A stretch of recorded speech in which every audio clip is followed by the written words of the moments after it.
O tema que o Senhor colocou no meu coração é o tema de convivência.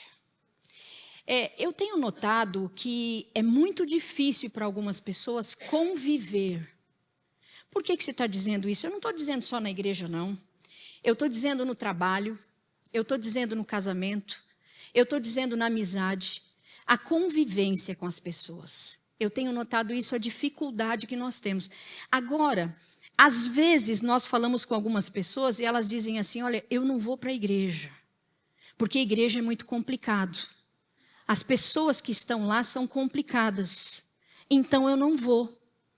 E eu fico pensando o quanto isso tem direcionado as nossas vidas. O quanto isso tem, muitas vezes, direcionado os nossos passos. E aí eu pergunto para você, quem está ao teu redor? Quem é que está ao teu redor no trabalho? São pessoas fáceis? Quem está ao redor na sua faculdade? São pessoas fáceis? Quem está ao teu redor na tua escola? São pessoas fáceis? Porque é muito fácil hoje você descartar. É simplesmente você falar, olha, vou tirar daqui. Agora é assim, tiro das minhas redes sociais porque não quero mexer no meu equilíbrio. Ou então, não quero conversar. Ou então, se essa pessoa está na igreja, então meu desejo é que eu vou para outro lugar porque eu não vou conviver com ela. Sabe? Às vezes Deus coloca pessoas difíceis para que a gente seja mudado. Para que nós venhamos a ser mudados. E enquanto você não for mudado, você pode entrar em 10 mil casamentos. É você que precisa de mudar. Em 10 mil casamentos você pode entrar, separa entre um, separe entre outro. Tem uma mulher no Brasil que eu não sei quantas vezes ela já casou, acho que foi 8 vezes ou 9 vezes, e continua casando, separando, casando, separando. E eu fico pensando, qual o resumo dessa história? Eu quero hoje falar sobre essa palavra, porque eu conversei com uma moça essa semana no Brasil, e ela disse assim, irmã, parece que eu tenho uma antena, que eu detecto o que é complicado. Aí no relacionamento eu só acho quem é complicado. Você já ouviu alguém falar isso? Parece que eu vou para um serviço e só acho pessoas assim. Na verdade, Deus quer trabalhar conosco. E eu quero te afirmar que na sua vida secular, Deus vai colocar pessoas complicadas, pessoas frágeis, pessoas fracas, e pessoas de personalidade forte e pessoas complicadas também. E tudo isso Deus vai nos moldando. Somos nós que precisamos de ser transformados, né? Então, para que nós não venhamos descartar as pessoas, essa palavra veio falar conosco hoje. Para que a gente não descarte, porque isso não é um ensinamento bíblico você descartar pessoas, né? Que nós possamos então dar importância e muitas vezes estar junto, orar, pedir a transformação minha e da pessoa para que a gente possa ir à frente. E talvez você que está numa linha de separação, eu indico que você ore por 1 mês com teu companheiro, junto. E depois você me diz o efeito dessa oração junto. Você ora e ele ora, para ver o que vai ser decidido acerca disso, né? Se eu fosse falar hoje de quem rodeou a vida de Jesus, quem esteve ao lado dele, você vai me dizer assim, mas ele é Cristo, e ele é Deus, e para ele é fácil. Mas quando nós entramos em Filipenses 2, versículos 6 e 7, você vai ver que ele esvaziou-se de si mesmo e tornou-se homem.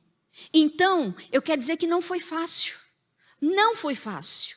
A opção dele é se esvaziar para se tornar homem, e a Bíblia está dizendo que ele não teve por usurpação ser igual a Deus, mas aniquilou-se, esvaziou-se a si mesmo, fazendo-se semelhante a homens. Mas eu não vou falar dele, porque talvez você tenha uma desculpa de dizer assim, mas para ele foi fácil. Então, nós vamos fazer o que a gente faz às vezes no direito, quando você pega um processo que tem aqueles calhamaços. Aí você entra na petição inicial e você pega uma folha e você começa, petição inicial foi tal dia, depois entrou com contestação, ou embargos de terceiro, e ali você vai até a decisão do juiz. Hoje nós vamos fazer um mapa, mas o mapa que nós vamos fazer é da vida de Paulo. Uma pessoa como nós, uma pessoa que, como eu e você, passou por transformações. Por isso é que nós temos que entender sobre convivência. né? Então, eu vou pedir para o irmão colocar ali algo que o Olezinho fez para mim essa madrugada. E eu agradeço, filho. Nós temos aqui um mapa. Ele colocou até uma foto de Paulo que eu não conhecia. Mas ele conheceu, né? Ele conheceu, então ele colocou a foto de Paulo, né? Então, nós vamos entrar aqui na foto de Paulo. Você vai ver que Paulo começa a história dele com um Estevão. E quem foi Estevão? Foi um homem cheio do Espírito. Que Paulo, lá em Atos 7, está dizendo que Paulo participa, lá em Atos 7, versículo 55, né? 54. Que Paulo participa e diz assim: ouvindo eles isso, enfureceram em seu coração e rangiam os dentes contra ele. Contra quem? Contra Estevão. Mas ele, estando cheio do Espírito Santo e fixando os olhos no céu, viu a glória de Deus e Jesus que estava à direita de Deus. E disse: eis que vejo os céus abertos e o Filho do homem que está em pé à mão direita de Deus. Mas eles gritaram com voz, taparam os ouvidos e arremeteram unânimes contra ele e expulsando da cidade o apedrejavam. E as testemunhas depuseram as suas vestes aos pés de um jovem chamado Saulo e apedrejaram a Estevão, que em invocação dizia: Senhor Jesus, recebe o meu espírito. Você imagina Paulo agora, convertido, tendo que conviver com uma situação dessa que ele participou no passado. Às vezes, nós lá no passado... eu não quero falar gíria porque tem outras pessoas aqui, mas no Brasil nós temos que dizer assim, pisamos na bola, né? Eu não sei como é que diz aqui, mas nós falhamos com alguém.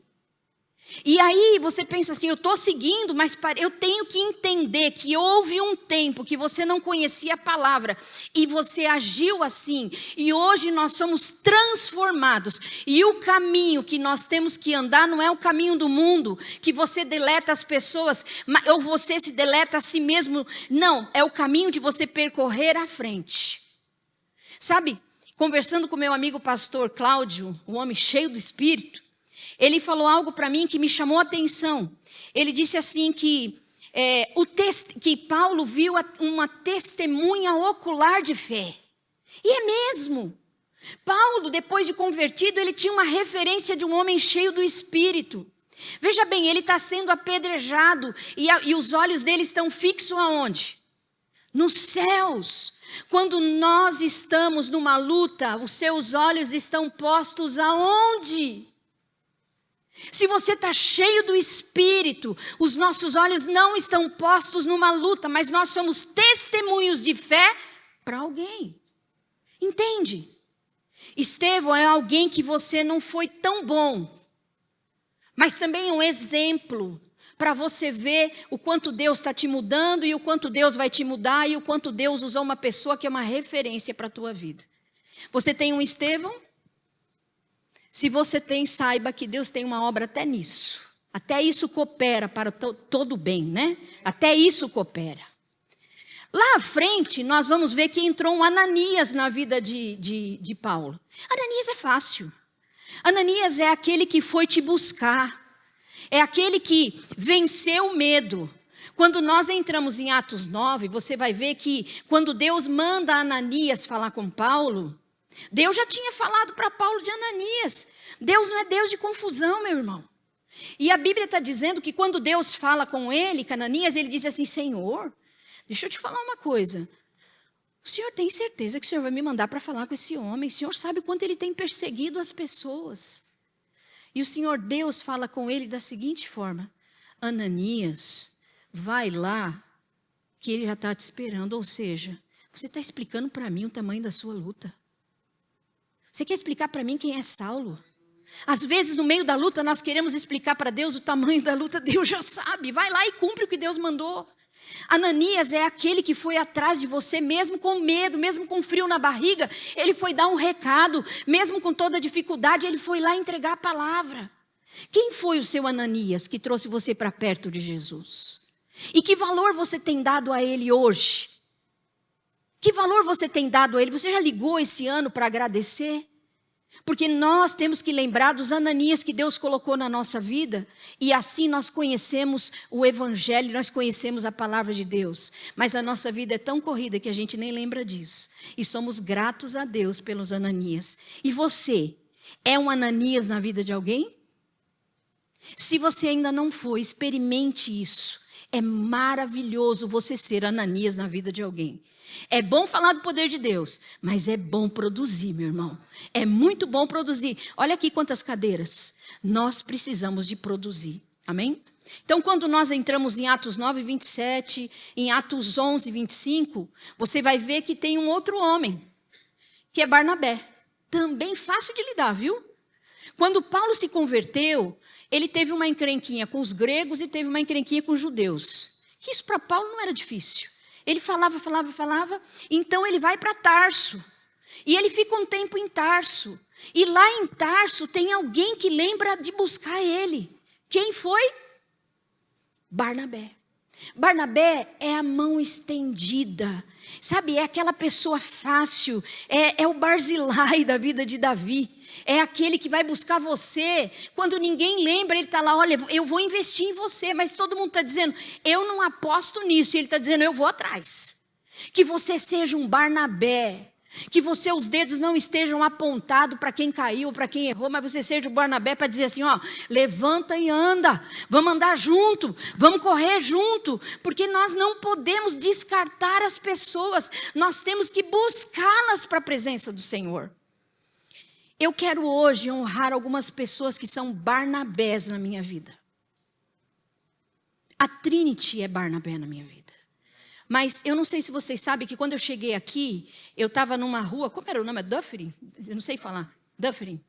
E eu estava num cômodo com um banheiro e eu não sei nem se tinha cozinha ali.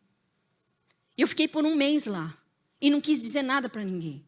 Mas teve uma pessoa que me ligou e me convidou para fazer um evento de mulheres. E eu demorei para responder. Ela até ficou brava. Então, eles foram Barnabé na minha vida, de buscar lá, foram até lá, buscaram. Então, eu queria honrar a vida do pastora Lena e pastor Wagner. Queria que eles ficassem de pé. Eu quero honrar, porque foram Barnabé na minha vida. Pode ficar em pé. Foram Barnabé. Eles foram me buscar. Mas eu também quero honrar a Trinity. O Federico está aqui, mas a Raquel, Soninha e todos que se empenharam por uma casa para mim. Eu queria que a Trinity ficasse em pé. Vocês foram um Barnabé na minha vida. Vocês me honraram. E eu quero orar por vocês em agradecimento. Vocês são Barnabé. Me ajudaram. Eu sei de gente que não quis colocar o nome, que se empenhou. Eu sei, o Senhor, a Soninha falou, claro, mas muitas coisas testificam no meu coração. Eu quero agradecer por vocês. Pai, eu quero agradecer o Senhor pelos Barnabés que estão em pé aqui. Pela vida deles, por tudo aquilo, pela vida do pastor Carlos, pela vida da pastora Rosa. Eu quero agradecer pelos Barnabés, pela vida da Sônia. Pela vida, Senhor, da Valéria, de todos, Federico, Senhor, a vida da Raquel, Jesus. Todos eles, Pai, a Trinity. Eu quero agradecer ao Senhor e pedir ao Senhor uma bênção especial sobre a cabeça, sobre o corpo, sobre a vida familiar, sobre a vida financeira. Senhor, em todos os âmbitos, dê bênçãos a eles, Pai. Esse é o meu pedido, eu os abençoo no nome de Jesus. Amém? Você pode sentar, vocês são os Barnabés. E eu louvo a Deus porque às vezes Deus coloca Barnabés na vida da gente, mas também às vezes Deus nos faz Barnabé para a vida de alguém. Vai lá buscar quem parou de vir na igreja. Seja um Barnabé, seja aquele que impulsiona, seja aquele que muda a história de um homem que depois vai fazer grandes coisas. E é assim que Deus faz. Só que lá na frente você vai ver que tem um Elimas. Aí você vai falar, mas quem é Elimas? É meio complicadinho, meu irmão. Porque a Bíblia diz assim, em Atos 13, versículos 6 e 7. E, havendo atravessado a ilha de Pafos, acharam um certo judeu mágico, falso profeta, chamado Bar-Jesus, o qual estava com o procônsul Sérgio Paulo, varão prudente. Este, chamando a si Barnabé e Saulo, procurava muito ouvir a palavra de Deus, mas resistia-lhes Elimas, o encantador, porque assim se interprete o seu nome, procurando apartar da fé o precônsul. Todavia Paulo, cheio do Espírito Santo, fixando os olhos nele, disse: você não vai cessar de perturbar os retos caminhos do Senhor? ficará cego, e no mesmo instante ele ficou. O precônsul, vendo isso, maravilhou-se e creu no Senhor. O Elimas é aquele que você tenta pregar o evangelho lá fora e ele se levanta para você se calar. Você está pregando, você está ministrando e a pessoa está se levantando lá fora, no mundo. Você está falando do poder de Deus no teu trabalho, na sua escola, mas alguém que está escutando não entra nessa, sai disso. Aí você vai brigar com ele? Você vai bater boca com ele? Você cheio do Espírito Santo vence essa palavra. Se você estiver cheio do Espírito Santo, meu irmão, quando a gente lê sobre cheio do Espírito Santo, você vai ver que tem guerras que já era para você ter vencido há tempo. Não venceu porque não está cheio do Espírito Santo. Porque se estiver cheio do Espírito Santo, não tem luta que você não vença, da forma dele, da estratégia dele e do jeito dele. Ele aqui não foi bater boca com ninguém, não. Ele fala e a Bíblia diz que na hora o homem fica cego. Essa foi a estratégia de um Paulo que ainda estava sendo transformado, viu? De um Paulo que ainda estava sendo modificado. E a Bíblia está dizendo aqui que ele fica cego e aquele procônsul, ele vendo isso, maravilhou-se e creu no Senhor. Meu irmão, deixa eu te falar uma coisa. Seja cheio do Espírito Santo, ao ponto das pessoas ficarem impactadas com o que sai da tua boca, com o testemunho que você gera. Seja cheio do Espírito Santo. Eu ontem estava com uma família e nós saímos tarde da casa dessa família, de 2 jovens que não falavam português, só inglês. E eu na mesa, uma casa maravilhosa, um pessoal maravilhoso. O Espírito Santo falou, fala com eles, que eu tenho procurado pessoas para que eu possa usar cheio do Espírito. E eu falei para ele, e o Alê traduzia, e eu disse assim, deixa eu te falar uma coisa. Deus tem um ministério com você. E você não vai ser usado em palavras. Mas quando você dedilhar a sua guitarra, há uma unção que Deus vai derramar sobre a vida das pessoas. E Deus vai te usar dessa forma. Sabe, a forma que Deus quer te usar pode não ser a minha. Mas Ele tem várias formas de te encher do Espírito e te usar para uma pessoa. Em 86 houve o boicote da carne. E meu pai era açougueiro e nós não tínhamos o que comer, eu não vou negar, não tinha. E uma pessoa da minha escola, que eu estava ainda no colégio, no ginásio, ela deixou uma sacola na minha garagem. Na minha garagem ela deixou uma sacola. E essa sacola tinha os alimentos que nós necessitávamos. Agora você imagine, um pai que sustentava uma casa inteira, um nortista. Um homem que era ele que sustentava. Vê que não tem nada na geladeira, e ele aguardando um trabalho na Mercedes-Benz, onde ele ia se aposentar depois. Sabe, ser cheio do Espírito é uma pessoa que tem compaixão dos outros. É uma pessoa que anda na direção do Espírito, e que ele, ao mesmo tempo que repreende, ao mesmo tempo que ele levanta e fala, vamos andar junto. Seja cheio do Espírito, meu irmão, que lutas que você tem passado, elas serão transformadas. Olha o que diz em Lucas 10:19. Eis que vos dou poder para pisar em serpentes e escorpiões e toda a força do inimigo, e nada vos fará dano. Toda a força do inimigo, o Senhor te deu autoridade para você vencer. Agora, numa vida morna, nós não vamos conseguir. Ou nós entramos na presença de Deus e buscamos o Espírito Santo, ou nada feito. Nós precisamos de saber usar as armas que o Senhor nos deu. Ele nos deu, mas olha, quinta-feira está tendo estudo bíblico. E tem sido uma bênção, porque tem perguntas e você pode se inteirar. Mas sinceramente, eu tenho esperado mais presença, porque como nós vamos vencer se nós não conhecemos a profundidade da palavra? Nós precisamos de nos inteirar na profundidade da palavra. Eu sei que Deus deu vitória a ele, porque ele foi cheio do Espírito.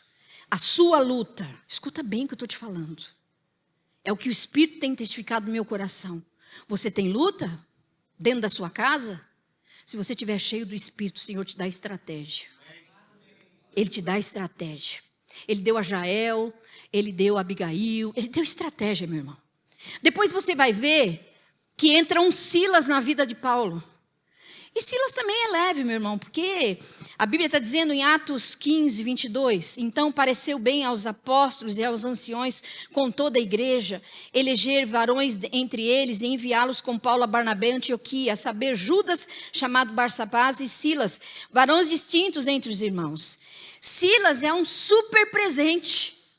Quem não quer um Silas do teu lado? Porque às vezes nós temos amigos, meu irmão, que na hora da festa, conta comigo, tem um churrasco, tem uma picanha, tô lá. Mas na hora da luta, ele está contigo, depois eu te ligo. Nós precisamos de ser Silas na vida de algumas pessoas. Mais do que pedir um Silas na nossa vida. Quando você tem uma maturidade, meu irmão, você vai entender que Deus vai te levar a ser Silas, a andar junto. E a Bíblia está dizendo que ele foi um super presente, mas ele é comparado a um Jonatas e Davi. Sabe aquele amigo que não quer nada em troca, mas que vai realmente seguir junto, caminhar? E é show e é fácil achar um Silas para andar com você. E eu amo, Deus tem colocado Silas na nossa vida. Só que depois você vai ver que Deus também colocou um João Marcos. E é aqui que eu quero falar com vocês. A Bíblia está dizendo que em Atos 15, 36... alguns dias depois, disse Paulo a Barnabé, tornemos a visitar os nossos irmãos por todas as cidades em que já anunciamos a palavra do Senhor para ver como estão. E Barnabé aconselhava que tomassem consigo João chamado Marcos, mas Paulo parecia razoável que não tomasse consigo aquele que desde a Panfilha se tinha apartado deles e não acompanhou naquela obra. E tal contenda houve entre eles que se apartaram um do outro. Barnabé, levando consigo a Marcos, navegou para Chipre. Ah, quantos João Marcos nós temos em nossas vidas. Aquele que alguém aposta as suas fichas e nós não. Todo mundo pode apostar, mas sabe o que vai acontecer com o teu coração? Você não quer apostar em João Marcos. Você quer deletar ele. Enquanto nós não tivermos uma mudança em nós vamos apertar o botão de delete. Vou deletar. Mas quando nós tivermos uma maturidade cristã, nós não deletamos ninguém. Nós vamos andar junto. Eu acho interessante que nós temos várias desculpas para deletar uma pessoa. Ah, o meu gênio não bate com o dele. O meu temperamento. Inclusive eu estou lendo um livro que ele explica que o temperamento não comanda a sua vida. É um livro novo, né? E com o tempo e com o trabalho, o Espírito Santo nos muda. E olha o que diz em Romanos 15, 1.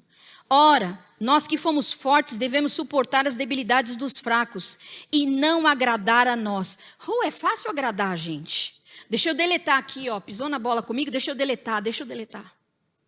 Não é isso que a Bíblia está dizendo agora? Em Hebreus 12, versículo 12 e 13, olha que palavra. Por isso, olha o que a ordem que Jesus nos dá. Por isso, põe isso no seu ano, por favor. Põe isso no seu ano para você seguir. Por isso, fortalecei as mãos descaídas e os joelhos trópegos, aquele que anda mancando. Aquele que não tem força para ficar em pé.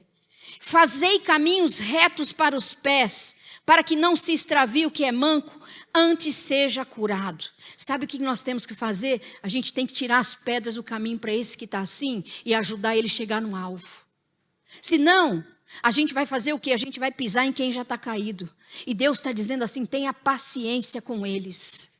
Tenha paciência com eles. Não risca da sua lista, não. Mas tenha paciência. Ande junto e invista. Porque Jesus teve muita paciência comigo. E eu sei que Ele tem muita paciência contigo também. Eu sei disso. Então, na dificuldade, ajuda. Essa é a nossa missão. Pegar o fraco e fortalecê-lo. Não é pisar em cima e dizer assim, eu não quero você na minha vida. Paulo passou por isso. Ele vai e descarta, mas você vai ver que lá no final ele chama, em Timóteo 4, 2 Timóteo 4, ele chama ele de volta. Sabe, irmãos, nós não podemos descartar as pessoas. Olhou aqui, viu que no domingo não está. Meu irmão, estou sentindo a tua falta. Está tudo bem? Preciso de falar com você. Nós temos que cumprir a palavra de Deus, de amar os outros. É um mandamento. Agora passou esse tempo. no meio desse mapa da vida de Paulo, vem o Timóteo, e Timóteo é show também. Porque é um menino novo, mas discípulo e maleável para trabalhar.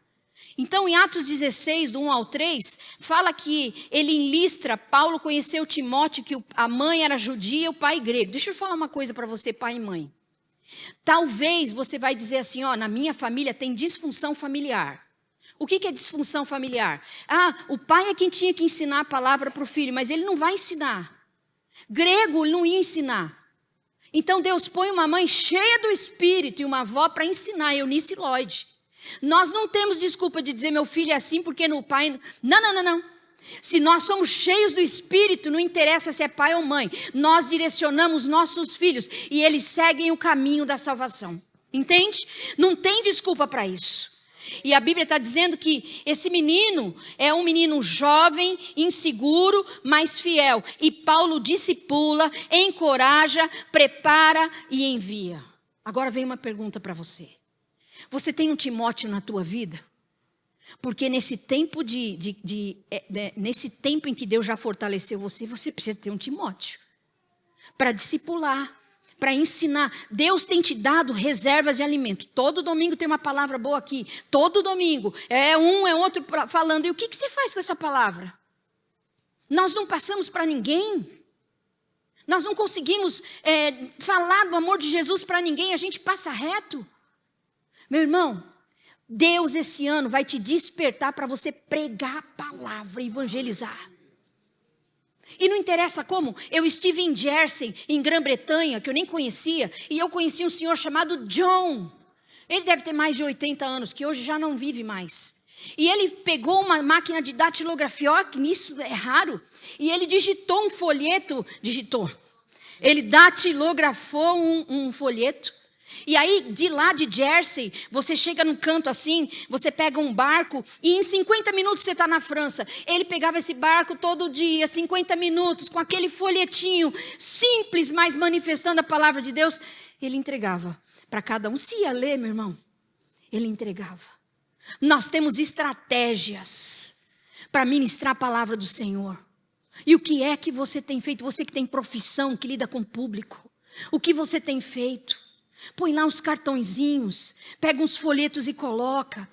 Não dá para a gente esconder uma luz debaixo da cama, não dá para a gente ficar escondido, tipo eu sou cristão. Não, nós temos que ministrar e nós temos que falar do poder de Deus. Se eu sou cheia do Espírito, se Ele me transformou, tem mudança aí. E Deus vai tirar esse efeito paralisador da tua vida chamado medo. Porque a Bíblia diz, no livro de Atos 4, que o homem Pedro, cheio do Espírito, que antes tinha medo, agora não tem mais. E ele prega e milhares de pessoas se convertem. Então, quando nós somos cheios do Espírito, Deus transforma a nossa vida. Aí você vai ver que também tem um Pedro.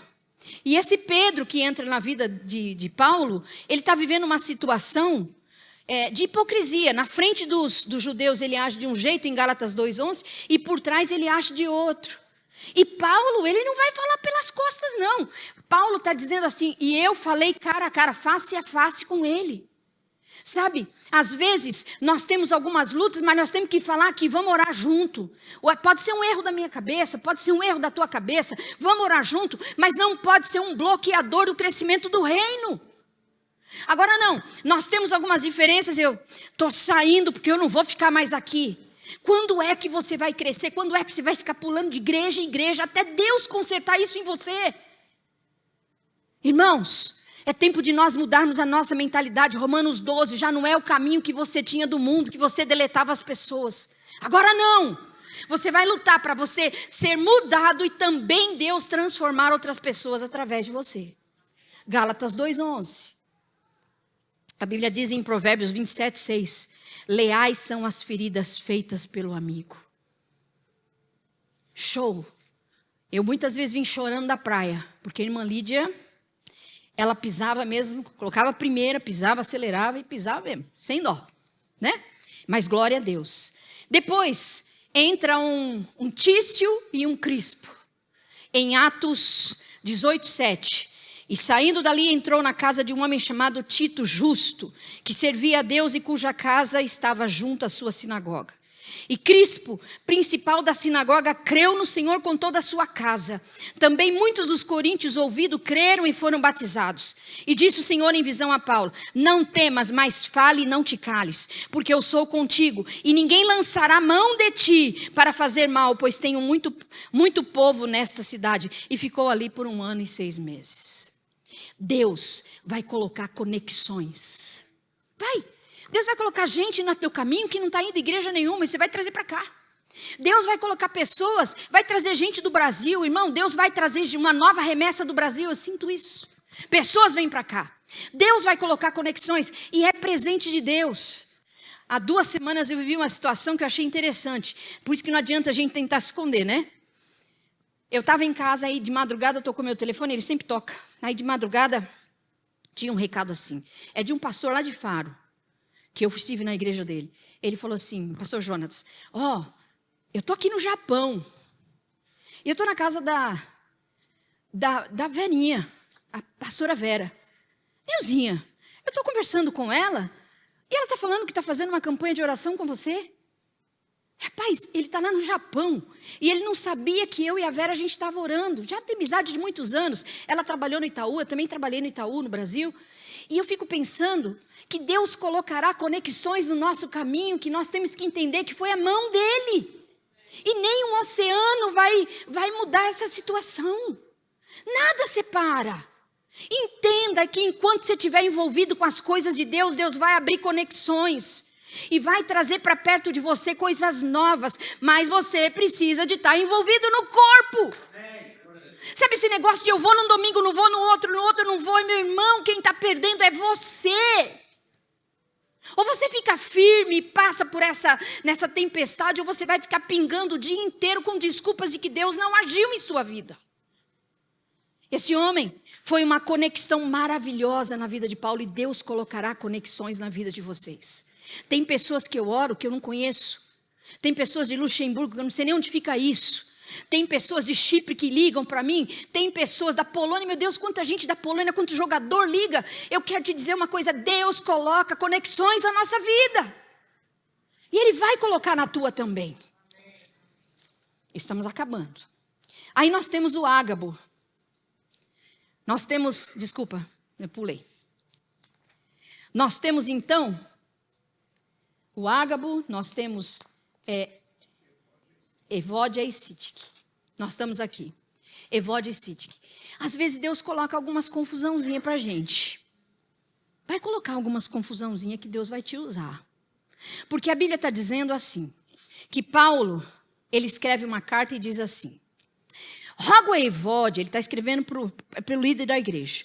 Rogo a Evódia e rogo a Sítique que se sintam o mesmo no Senhor. São 2 mulheres.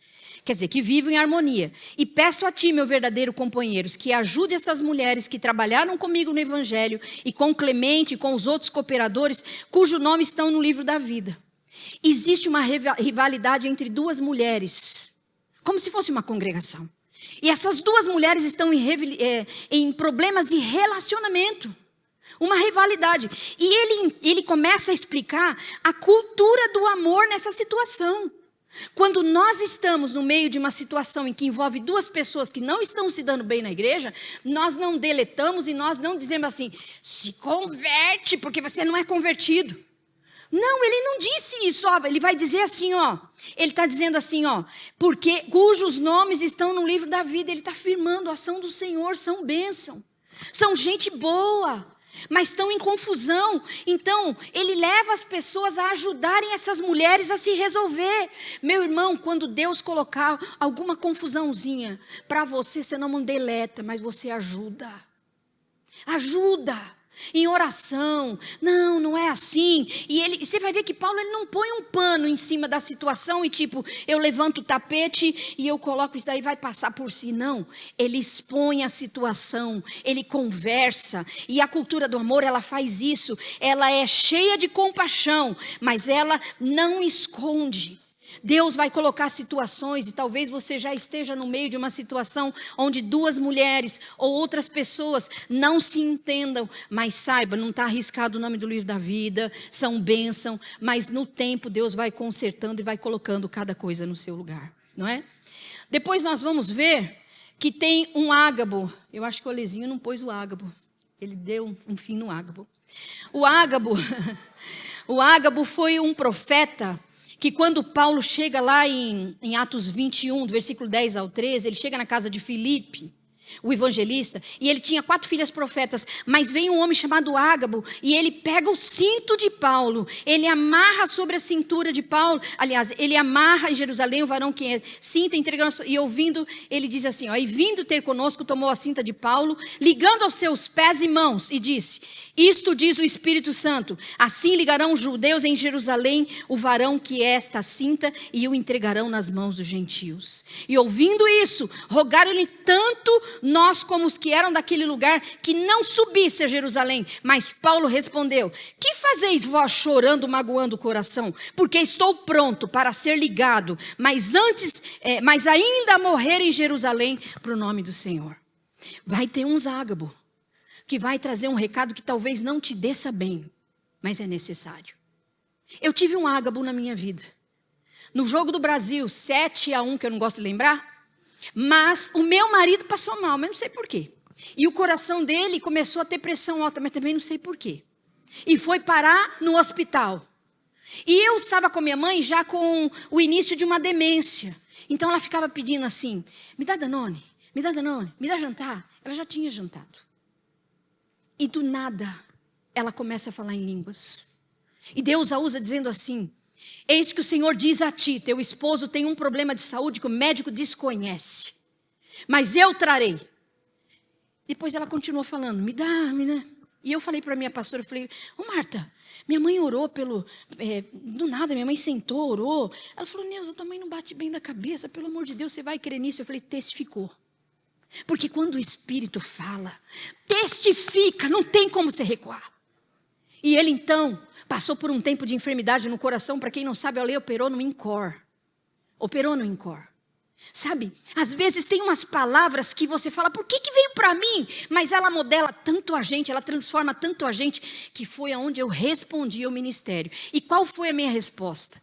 Senhor, não tira o meu marido de mim, porque eu amo muito. Eu não sei viver sem ele.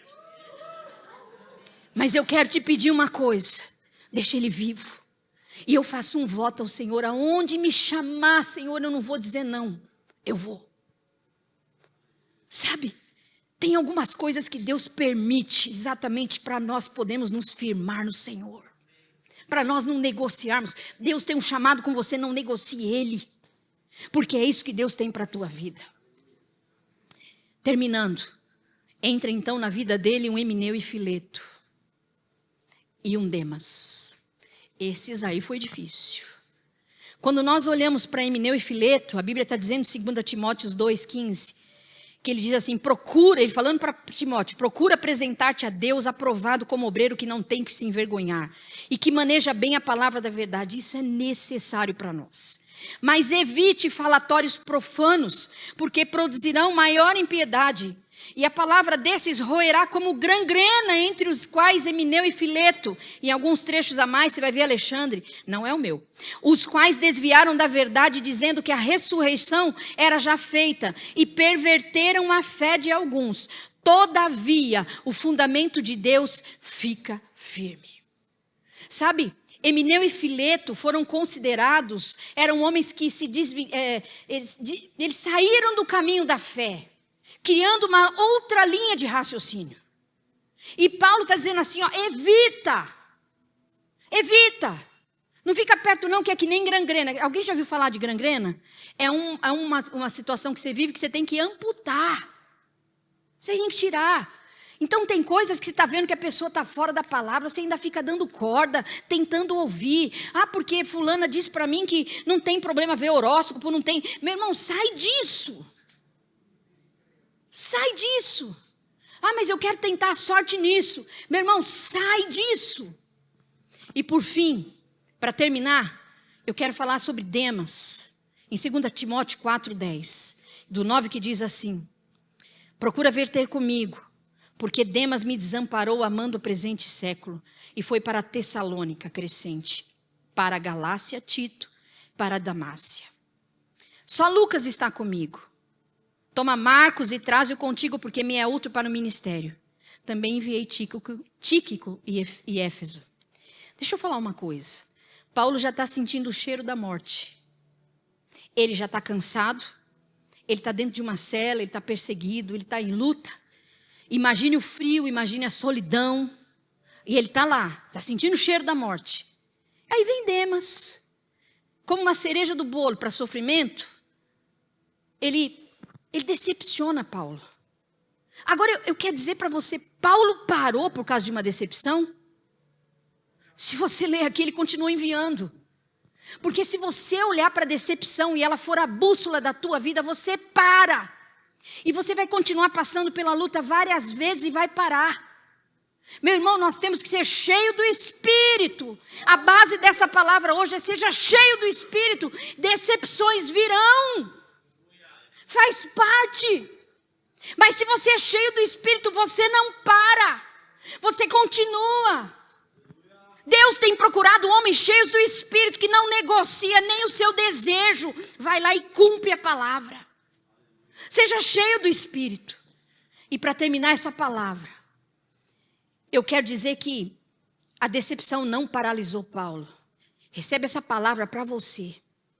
A decepção não vai te paralisar. Se você achou que você vai parar na igreja, parar de vir à igreja porque se decepcionou com alguma situação, com o teu casamento, ou seja lá o que for, olha, eu quero dizer que esse efeito paralisador está quebrado e eu te repreendo em nome de Jesus todo pensamento errado.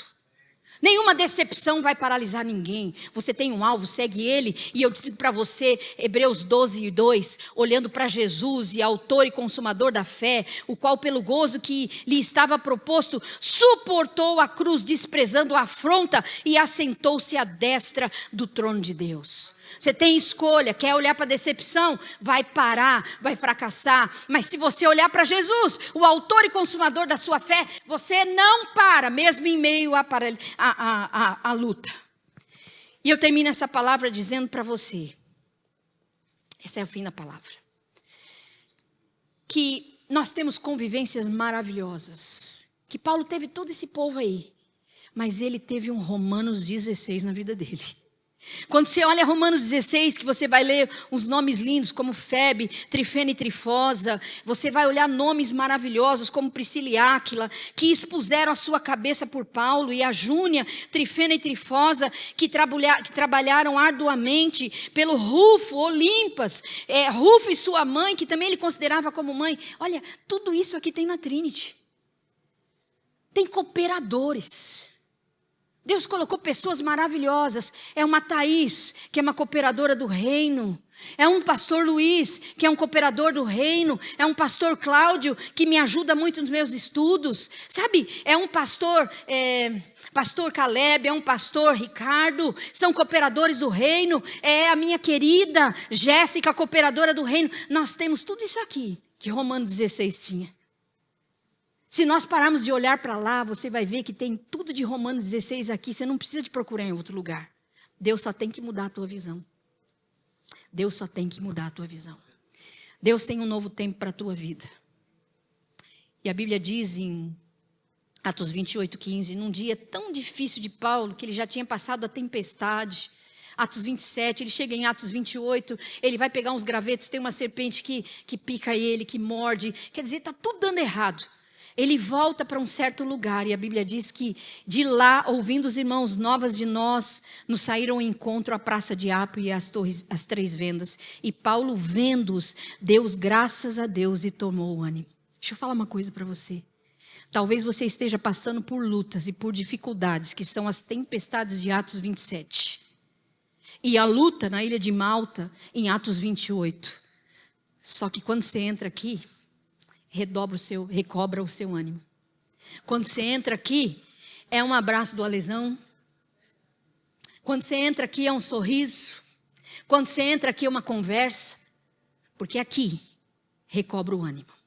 Portanto, não tire os teus pés daqui. Amém? Fecha os teus olhos.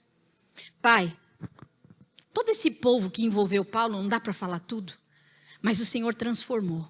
E eu peço a Ti, Senhor, toca nos corações e transforma, Pai. Realiza o impossível. E eu te peço toda a visão errada, seja consertada para a glória de Deus, no nome de Jesus. Amém. Amém? Que Deus te abençoe grandemente. Pastor Wagner vem aqui nos despedir, aqui, orar.